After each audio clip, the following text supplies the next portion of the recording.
제목을 주기철의 목사 복권 사건과 교회교 전통이라는 제목을 정했습니다. 교회교라는 것은 기독교는 Christianity고 교회교는 Churchianity. 그래서 교회 결정을 절대적인 것으로 여기는 로마 가톨릭 교회의 교회관과 같은 것인데, 그것이 오늘 한국교회, 지금 현재도 한국교회의 혈관 속에서 강하게 작동하고 있다, 이런 것입니다. 제가 이걸 이현세 교수님의 열정적인 학문 탐구를 옛날은 그랬었는데, 지금은 좀 간단하게 대중이 이해할 수 있도록 보도자료 형식으로 글을 썼습니다. 각 줄을 갖지 않고, 이 모든 내용은 제가 쓴 책에 이미 2000년에 발간한 책에 실려있기 때문에 학문적인 논의는 그 책에서 이루어졌으면 좋겠다 싶습니다. 신사참배 거부 운동은 우상 숭배를 하지 말라는 하나님의 계명을 지킨 한국교회, 한국기독교 신앙운동이었고, 동시에 애국 아족적인 항일운동, 더 나아가서는 독립운동에 해당한다고 볼 수 있습니다. 일제의 황민화 정책에 저항한 운동이자 민족 정신을 기리는 신앙운동이었습니다. 일제는 신사참배 거부 운동을 국채 변혁 운동으로 규정했어요. 그래서 신사참배 거부 운동 이기선 외 21명의 판결문, 평양 법원의 판결문에 보면 계속해서 국채 변혁을 시도했다. 국채라는 것이 이게 우리말로 정확하게 뭐라고 번역하기가 어려운데, 그러니까 우리 이은상 교수님은 천황을 일컬는다고 이야기하셨죠. 그러니까 쉽게 이야기하면 나라의 실체 자체를 부정한다. 일제 자체를 부정하고 괴멸시키는 운동으로 보았고, 민족주의 운동으로 규정해서 치안유지법 위반죄, 보안죄 위반죄, 천황에 대한 불경죄 제목을 지었습니다.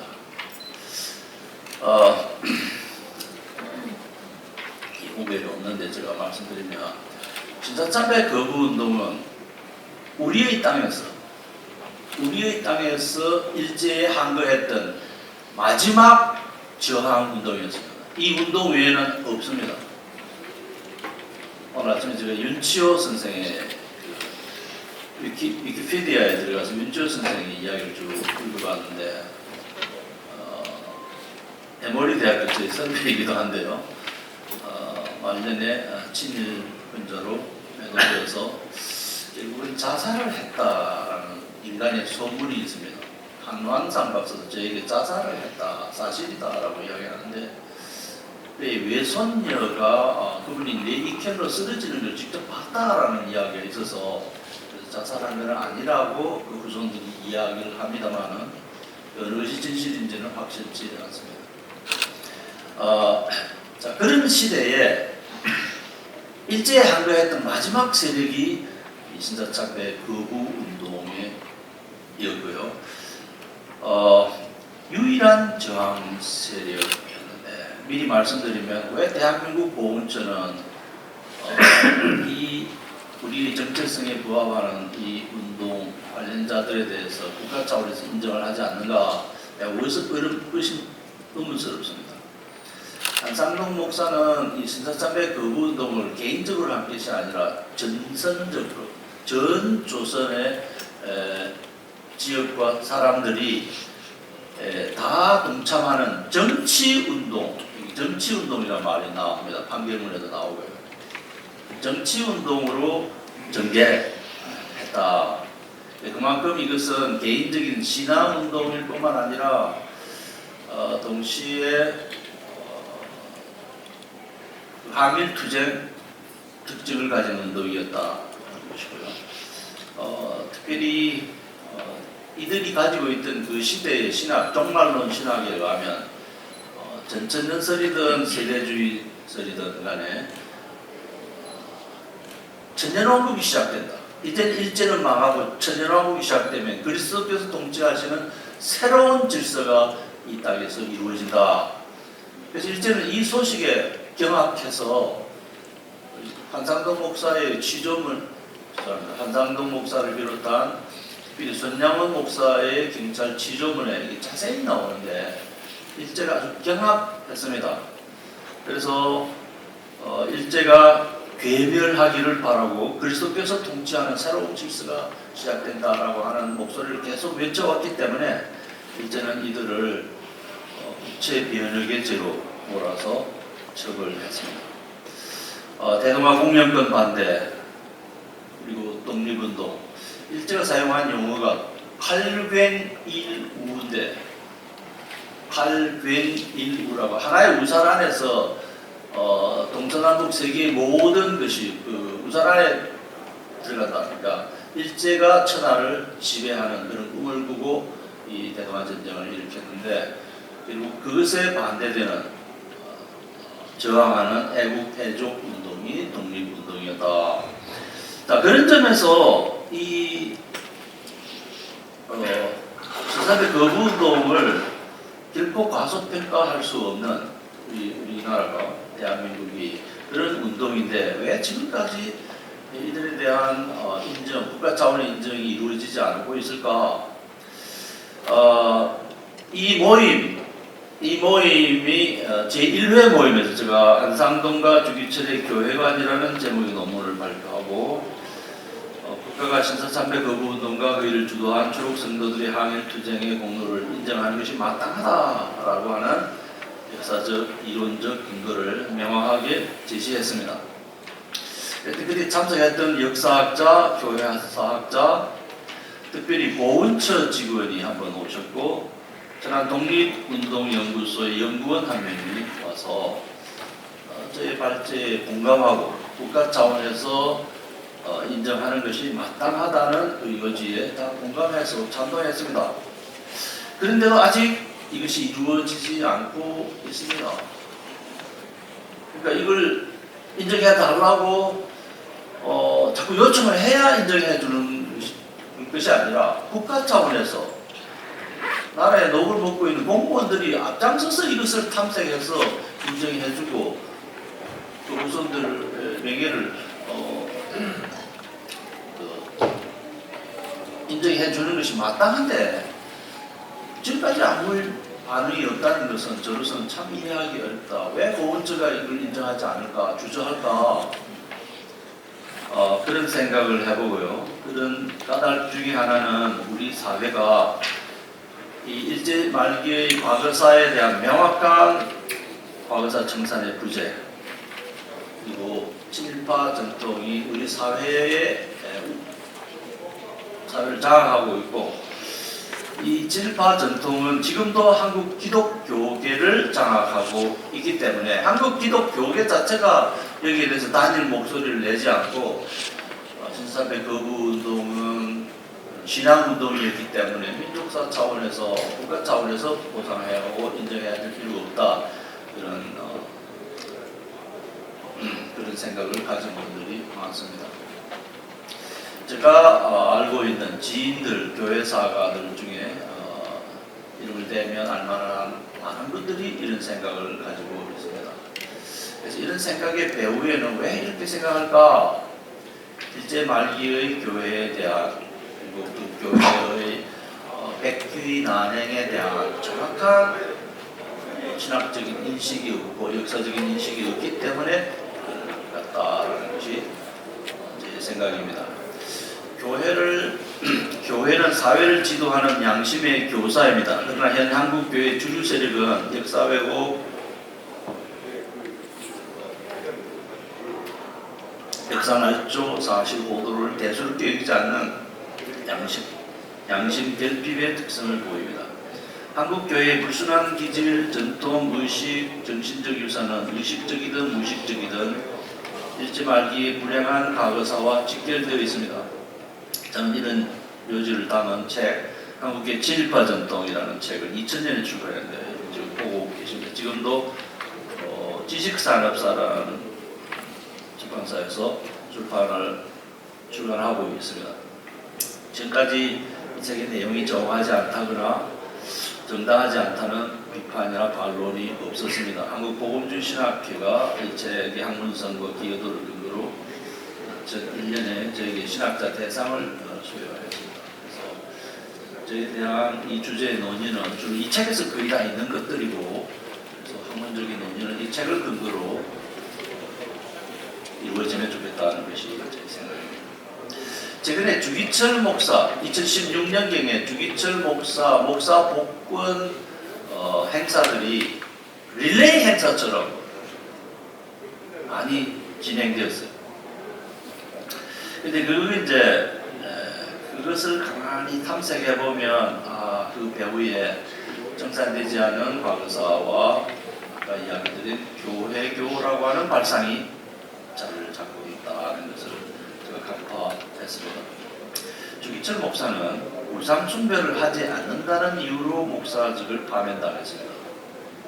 그 파면의 죄가 뭐냐면 신사참배라고 하는 우상숭배를 하기로 결정한 총회의 정책에 순응하지 않는다는 것이었습니다. 여기에 대한 이론을 제기하는 분들도 계시지만 그 당시에 장로회고 1940년 1월 27년에 이분이 신사참배를 하지 않는다, 제사배를 하기로 국가의식 차원에서 하기로 결정한 총회에 순응하지 않는다는 이유로 목사를 파면시키고 싶으면합니다. 처음에는 산정행교회 목사직만 해임시키려고 했는데 평양노회라는 것 자체가 평양 안에 기독교 친일파 세력이 무시무시하고 무슨 사무실 안에 있으니까 앞으로는 보통 사람이 지나가도 못하는 그런 위세를 부리고 있었는데, 그런 친일파들이 힘의 논리로 다수 세력의 힘으로 주기철 목사, 그러니까 진리성이나 신앙 고백적인 참된 것이 무엇인가에 따르지 아니하고 힘의 논리로 이분을 연직시켰습니다. 주기철 목사는 신사참배 거부 운동의 대장이 아니었습니다. 주자가 아니었습니다. 가끔 교회사 읽어보면 주기철 목사를 신사참배의 수장, 대장, 제일 앞장서서 활동할 분으로 기술을 하는데 그것은 정확하지 않은 역사 기술입니다. 이는 신사참배를 우상숭배로 여기서 그것을 개인적으로 거부했고, 한상동 목사가 주도하는 신사참배 거부 운동에 동조하고 일제한 거는 기독교 민족주의들과 맥을 같이 했습니다. 다만 이게 한상동 목사가 주도하는 전선적인 정치운동으로 비유하면 너무 기독교인들이 피해가 클 것 같다, 너무 많이 죽을 것 같다고 해서 우리가 개인적으로 자기 신앙에 따라서 반대할 사람 반대하자라고 하는 입장을 지녔고요. 어쨌든 신사참배 거부 운동과 교회를 같이 하는 분이었습니다. 평양에 있는 산정행교회도 그런 입장이었고요. 당시 한국교회는 순일본적 기독교, 일본 말로는 순정일본적 기독교라고 표현하는데, 이것은 기독교와 신도교를 합작한 종교 혼합주의 사상입니다. 초대교회 이단 마르시온처럼 성경을 편집했고 성경에서 유대민족의 이야기를 삭제했습니다. 예수를 왕중왕으로 고백하는 신학을 폐기하고 그러한 가사를 담은 찬송가들을 제거했습니다. 그런데 만왕의 왕 내 주께서 왜 고초당했는가 하는 것들을 가위를 잘라서 찬송가에서 다 버리라고 명령했고 실제로 그렇게 했습니다. 교회당을 팔아 정비로 바쳤고, 일제의 대표자들은 교회의 대표자들은 천조 대신이 예수보다 더 높다라는 고백 문서에 서명했습니다. 주일 제1부는 일왕을 신으로 섬기는 예배로 진행했습니다. 제가 대구 서문교회 그 당시 주보를 가지고 있는데 필기체로 쓴 주보인데, 1부 예배는 일본 귀신을 신으로 섬기는 예배를 드리고 2부 예배는 여호와 하나님 예배 드리고, 그리고 전쟁에 헌금하고 나서 또 헌금 한 번 더 했습니다. 전비 보내기 위한 근거기도 하고, 그래서 그 당시 교회를 교회라고 할 수 없다는 것이 저의 주장이고요. 한국교회 지도자들이 일제가 억압하니까 마지못해 이런 걸 했다라고 하는 것이 한국 교회사가들의 생각인데, 이것은 사실이 아닙니다. 물론 일제가 그런 요구를 했지만 한국 교인들이 솔선수범했고요. 한국교회 친일파 지도자들이 앞장서서 임원들과 함께 동경에 나가서 신사참배하고 나라 지역에 있는 신사를 방문해서 대동아전 전승과 미국과 인국의 패망을 기원하는 우상 숭배를 솔선수범했습니다. 이렇게 친일파 인사들이 주도해서 한국교회는 하나님 미워하는 것들을 할 뿐만 아니라 민족에 반역하는 백기난행을 저질렀습니다. 교회라는 조직체의 고정과 개인적인 영달과 안위 목적의 친일 활동에 매진했습니다. 신사참배는 우상 숭배인가? 거기는 두말할 이의가 없습니다. 그 당시에 일본 교회가 그렇게 이해했고요. 그 당시에 한국교회 지도자들이 그렇게 인지했고, 그 당시에 주한 외국 선교사들이 그 사실을 인지했습니다. 그래서 평양의 장로의 신학교는 자진 폐교했고, 대부분의 미국, 카나다, 오스트레일리아의 교회 주한 선교관은 자진 폐쇄하고 철거했고, 우상 숭배를 거부한 선교사들은 이 땅을 떠났습니다. 주기철 목사가 졸업한 평양에 있는 장로의 신학교는 이 건으로 1938년에 문을 닫고 이 땅에서 사라졌습니다. 자, 주기철이 면직된 지 70년 뒤에 한국 장로교권 안에서 주기철 목사 복권 릴레이가 시작됐습니다. 맨 처음 한 교회는 산정현 교회라는 서울 강남에 있는 동로회 소속하는 교회가 주기철 목사 복권을 하고 선포식을 했습니다. 그리고 몇 년 후에 2000년 이전에 예장 통합 서울 동로회가 목사 복권식을 성대하게 했어요. 그러면 이제 목사가 됐잖아요. 복권을 했으면 목사가 됐는데 왜 통합적이 또 했냐? 또 하고 나서 제가 책을 출간했고 그걸 비판했고, 그 이후에 서울에 있는 서울 지역에 있는 평양노회가 또 복권식을 했어요. 그래서 그 지도자들 물어보니까 파면한 목사직을 면직시킨 노회가 복권을 시킬 권한이 있는데 동서울노회는 권한이 없다. 그러니까 서울에 있는 평양노회가 복권을 시켰다고 합니다. 내가 보기에 서울에 있는 평양노회는 주기철을 면직시킨 평양에 있는 평양노회가 전혀 아닙니다. 전혀 아니에요. 이름만 같을 뿐이지 연결 고리가 없습니다. 거기 사람들이 여기 내려왔다는 그 정도밖에. 예장 합동 제100회 총회 2015년 총회는 주기철 목사의 복권을 결정하고 선포했습니다. 총대 모두가 자리에 일어서 손뼉을 치고 환영했다고 합니다. 여러분 생각해 보십시오. 목사 장립과 파면 그리고 복권 등은 노예의 고유한 업무입니다. 왜 노예가 아닌 종회가 주기철 목사 복권을 결정하고 선언했을까요? 그리고 2016년에 예장 합동회 5개 평양이라는 이름은 이렇게까지 평양노회, 동평양노회, 서평양노회, 남평양노회, 평양 제1노회가 릴레이식으로 주기철 목사 복권 복직을 시켰습니다. 왜 이렇게 했을까? 과거사에 대한 반성의 의미가 있는 것은 확실하지만 주기철을 상품으로 삼아서 좌파의 위상을 높이려는 의도가 없었다고 할 수 없겠다. 그것이 통합 측이나 합동 측의 주기철 목사 복권 행사를 지속한 이유 중에 큰 몫이라고 생각합니다.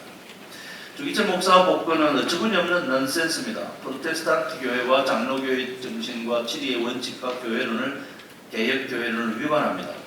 현재 한국 교회가 과거에서 정산을 똑바로 하지 않았음을 말해주고, 예장 통합과 예장 합동이 배교 집단인 순정 일본적 기독교의 연장임을 확인시켜줍니다. 이 교회론 좀 매우 중요한 아이디어인데 그 뒤에 좀 설명이 나옵니다. 자, 목사 복권은 면직된 상태를 원상태로 돌린다는 의미입니다. 복직은 휴직 지위 해제 상태에서 원래 직분으로 회복시켜주는 의미입니다. 주기철의 목사 복권은 아래와 같은 모순과 무질서를 기반으로 하고 있습니다. 첫째, 주기철은 프로테스탄트 교회는 로마 카톨릭교와 달리 죽은 자를 치리의 대상으로 삼지 않습니다. 죽은 자를 치리의 대상으로 삼는 것은 사자, 죽은 자를 순교자, 복자, 서기들로 주대하는 로마 가톨릭 교회의 이른바 교회교 전통과 일치합니다. 장로는 죽은 자만 아니라 인격자가 아닌 서물, 돌이나 태양이나 달이나 나무나 이런 것들을 치리의 대상으로 삼지도 않고 짐승도 그렇게 하지 않고 인격자라 할지라도 천사나 악마를 치리의 대상으로 삼지 않습니다. 둘째는 목사 복권, 목사 복직은 그것을 계리하고 선언한 시점까지 당사자가 목사가 아니었음을 전제로 합니다. 하나님이 가장 미워하는 죄는 우상숭배이고 우상숭배를 하지 않는다는 이유로 목사직을 파면당한 것이 과연 효력을 가진 결정인가? 평양노회의 그 결정이 유효해야만 복권을 시킬 수 있거든요. 주기철은 2000년대의 동노회가 목사직을 복권시키기 전까지 또는 목사 복권 릴레이를 하기 전까지는 목사가 아니었다는 뜻인데 정말 아니었을까요? 실제 목사 복권은 주기철의 목사직을 면직시킨 일제 말기 총회의 결정이 복권 당시까지도 유효함을 의미합니다. 1938년 13회 결의가 복권 복직을 결정한 시점까지 유효함을 전제로 합니다. 주기철 목사 복권은 우상숭배를 하지 않는다는 이유로 목사직을 파면한 우상숭배하고 배교하던 교회의 결정에 법적 유효성을 부여하는 난센스 중에 난센스입니다. 네 번째, 목사직을 복권시키거나 목사직을 복직시키는 일은 교회의 재판부가 재심하여 결정한 일입니다.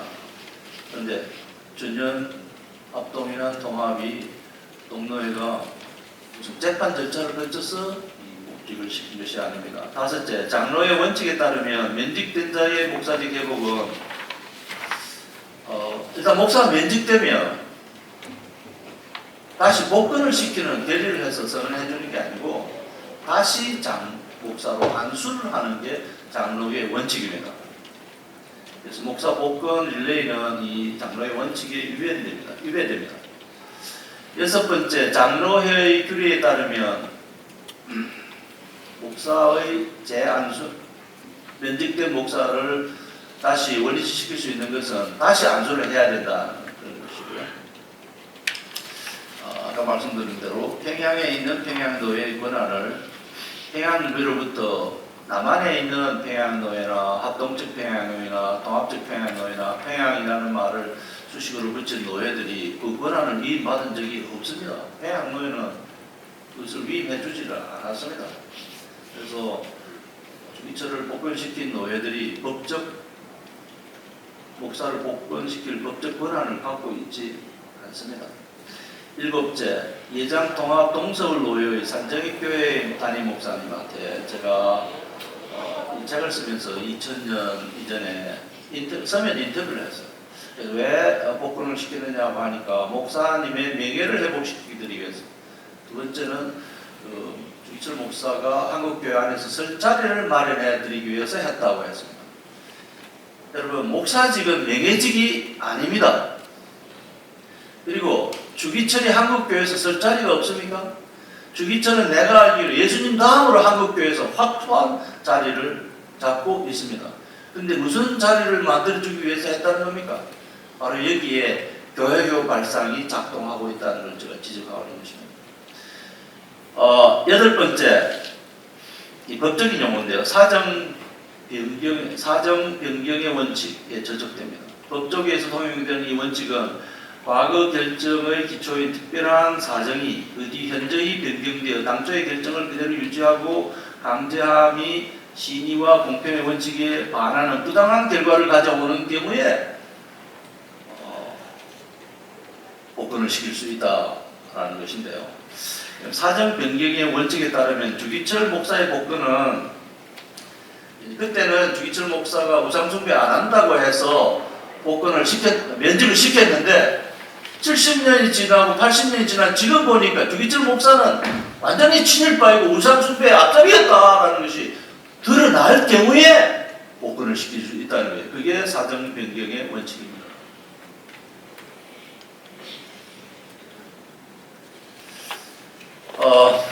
그러니까 이 이야기를 하는 것은 한국 교회를 장악하고 있는 교회교 발상, 다른 말로 친일파 전통이라고 하는데, 그런 정신 구조가, 사고 방식이 주기철 목사 복권 릴레이를 하게 했다.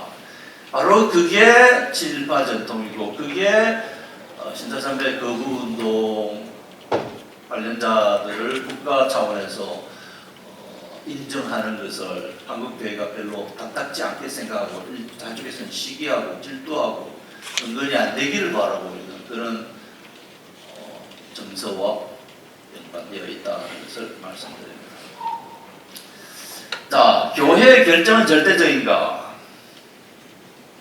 웨스민스터 신앙 고백서. 교회가 잘못할 수 있다, 잘못할 수 있기 때문에 그 교회의 결정은 우리 신앙생활의 보조 수단으로 삼아야 한다는 것이 신앙고백서 31조 4항의 말이고요. 기독교 역사에 새벽별처럼 등장한 위대한 이단자들이 많습니다. 그들은 총회, 교회, 대회가 오류를 저지를 수 있고 실수하고 범죄할 수 있음을 시인합니다. 그런데도 기독교 역사는 교회가 상을 주어야 할 자에게 벌을 주기도 했고 정통신앙인들을 화형에 처하기도 했습니다.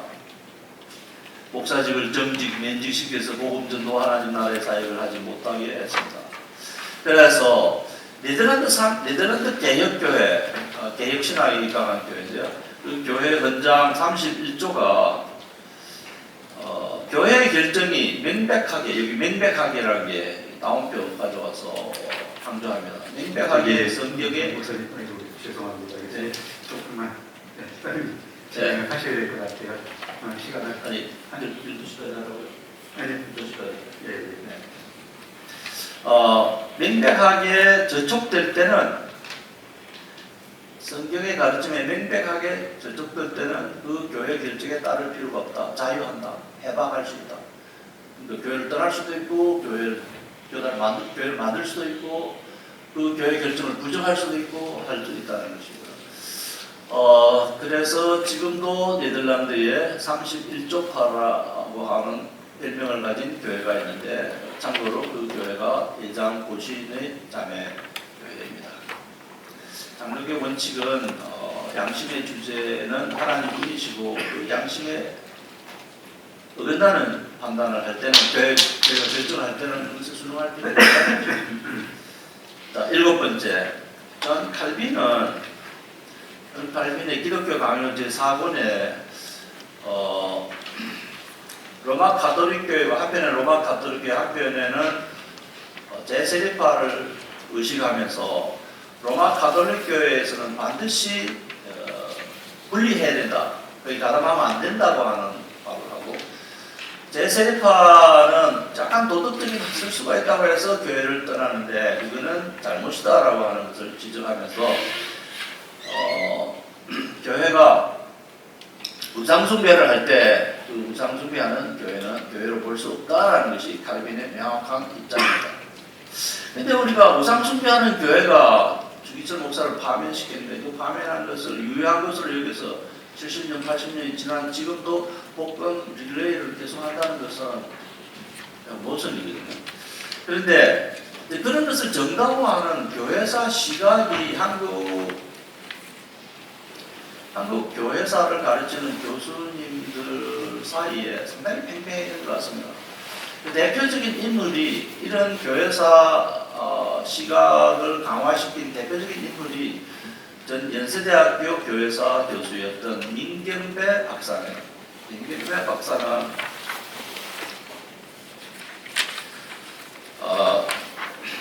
제 용어를 이야기하면 친일파 시각으로 교회사를 기술하고, 진리성이나 신앙고백적인 관점으로 성경적인 가르침에 입각해서 교회사를 평가하는 것이 아니라 힘의 논리로 다수 세력의 관점으로 교회사를 파악합니다. 그래서 제가 그의 그런 교회사 기술이 정당하지 못하다는 것을 이 모임의 제1회 세미나에서 제가 발표를 했고요. 특별히 한상동과 주기철의 교회론이 달랐다. 한상동은 분리주의 교회관을 가졌고 신사대 거부운동의 한상동은 분리주의를 교회론을 가졌고 주기철은 역사적인 개혁신학의 교회론을 가졌다고 주장하는데 전혀 근거 없는 의미 없는 주장이다라는 것을 밝힌 적이 있습니다. 한국에 예장 보신이라는 교단이 있어요. 저와 밀접히 관련이 있는데 그 교회 역사는 승자들의 기록이잖아요. 그래서 승자들이 해방 이후에 친일파가 교회 권력을 쥐고 주록 성도들을 교회 밖으로 내치는 아주 악행을 저질렀습니다. 그래서 분열된 교회가 예장 보신 교회인데 교회사들은 대부분 절대다수의 교회사들은 대부분 그 교회가 일제시대에 우상숭배하지 않았다는 독선 신앙을 과시하면서 분열해 나갔다고 기술합니다. 정반대되는 기술입니다. 그래서 보신교회의 존재는 한국교회 친일파 전통이라는 이 잘못된 바람직하지 않은 시각을 교정시켜주는 날카로운 비수로 작용하고 있다는 말씀을 드리고요. 그 다음에 후항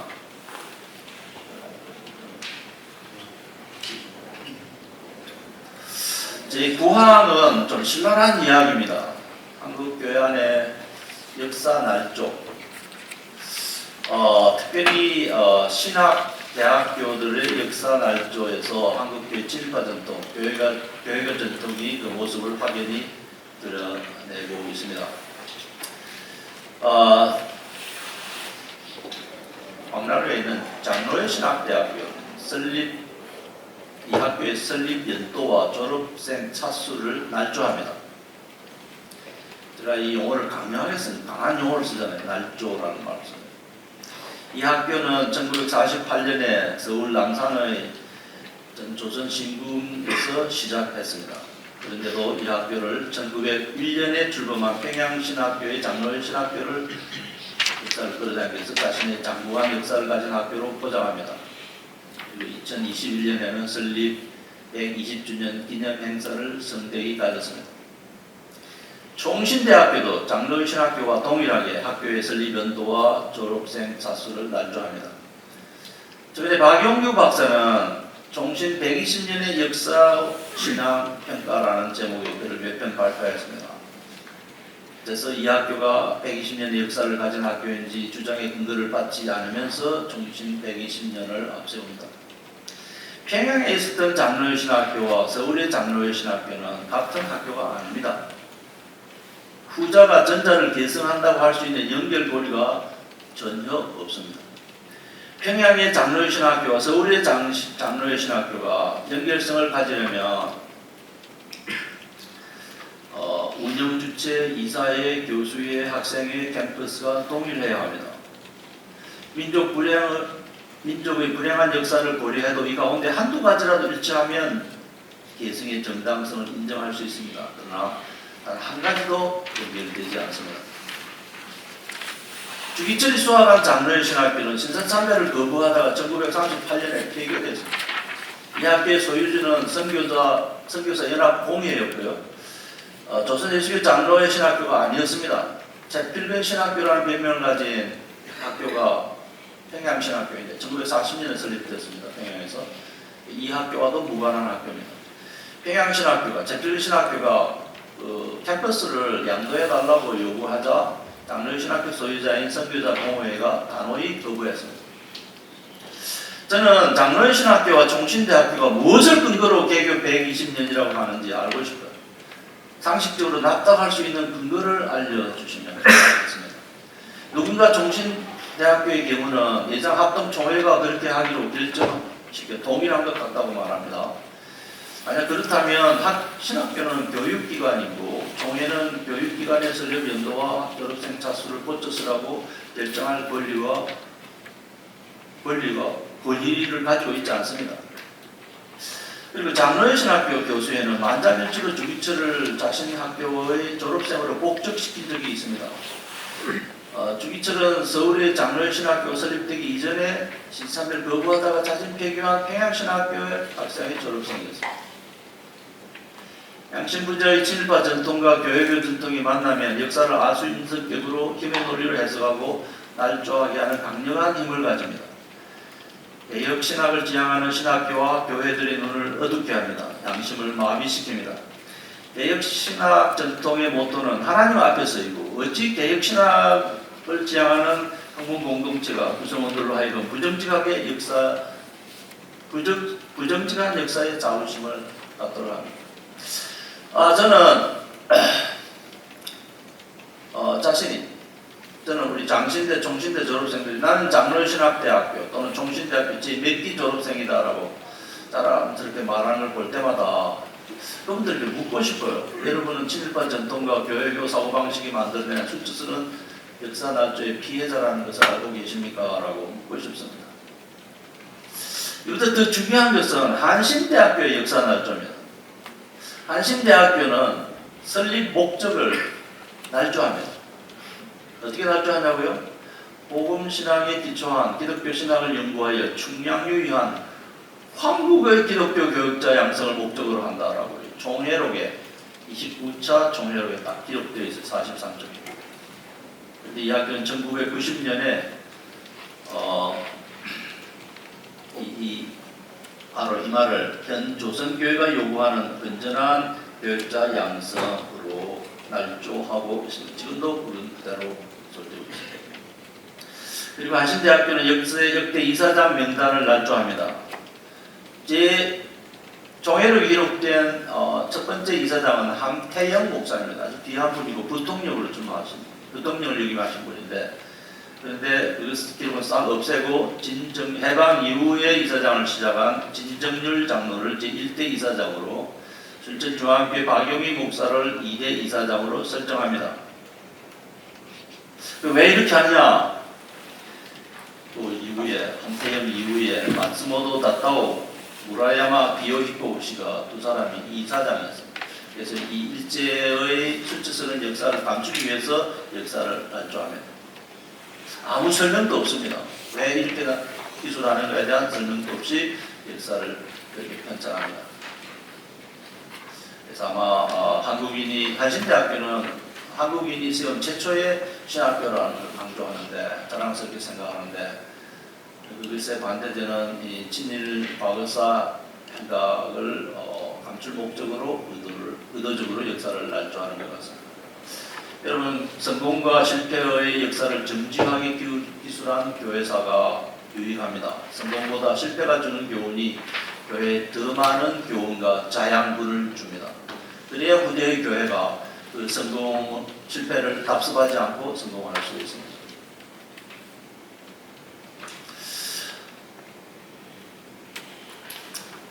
옆에 계신 우리 교수님은 종신대 졸업생인데 완전 듣고 싶어요. 왜 역사를 그렇게 기술하죠? 박현명 박사가 부산에 있는 고려신학교, 저와 관련된 고려신학교 학생들 절반을 데리고 와서 1948년에 한 달 교육시키고, 지금 같으면 마스터 오브 디비니티 과정 학위를 줬어요. 아니, 세상에 한 달 교육시키고 신학교 졸업생을 주는 학교 이 세상에 없어요. 어쨌든 그게 제1회 졸업생입니다. 그러면 그때부터 시작해서 한동안 그 책에 보면 종신대도 그렇고 장신대도 그렇고 그렇게 역사를 기술해왔어요. 한 10년 좀 그렇게 기술하다가 한 10년 후에 어느 날 확 바꿔버리고, 저 1901년부터 시작해 1907년이 제1회 졸업생을 해서 역사를 기술하는데, 혹시 제가 잘못하고 있는 게 있는지 좀 이걸 설득력 있게 그 교회사 전문가나 그 학교 교수의 입장에서 이걸 좀 설득력 있게 이걸 설명하는 논문을 좀 써서 발표해주면 좋겠다 싶습니다. 내가 모르는 게 있을 수도 있기 때문에 생각할 때는 아마 없을 것 같습니다. 제가 시간 조절 정리할 시절이 예장 통합총회가 작년 21년 총회에서 세계교회협의회 WCC가 종교다원주의를 지지하지 않는다고 공식 선언했습니다. WCC 종교다원주의라는 게 뭐냐 하면 모든 종교는 동일 동가를 가지다. 모든 종교는 다 구원이 있다. 하나님 구원이 기독교에만 있는 게 아니라는 게 종교다원주의입니다. 2013년 부산에서 모인 WCC 총회가 WCC는 하나님의 구원에 제한을 둘 수 없다는 말로 종교다원주의를 명확하게 증명하고 있습니다. 그런데 대한민국에서 제일 큰 교단인 예장 통합교단은 WCC는 종교다원주의를 지지하지 않는다고 바로 지난해 가을 총회에서 결정했어요. 사실 보도입니다. 우리 보통 사람들은 그 사실 보도를 거짓말을 합니다. 왜 양심의 교사해야 될 이 대교단이 거짓말로 기만술로 교회를 속이고 신도들을 속일까요? 자꾸 2013년 이후에 교회 숫자가 줄어가니까 그 숫자 줄는 걸 막기 위해서 WCC는 종교다원주의를 지지하지 않는다고 이야기하는 것 같습니다. 그래서 저는 이 주기절 목사 옥경 사건 릴레이, 그것이 역사 청산의 구제의 현주소고, 또 해방 이후에 죄인석에 앉아서 재판을 받아야 될, 벌을 받아야 될 친일파 인사들이 스스로 재판석에 앉아서 교권을 쥐고 항일 운동을 하고 신앙의 순수성을 지킨 자들을 죄인석에 앉혀놓고 벌을 준 이 아이러니가 가져다 준 모순이고, 그래서 지금까지 신사참배 거부운동에 대한 정확한 역사평가가 국가 차원에서 이루어지지 않고 있다. 전적으로 말씀드렸습니다. 이상입니다. 네.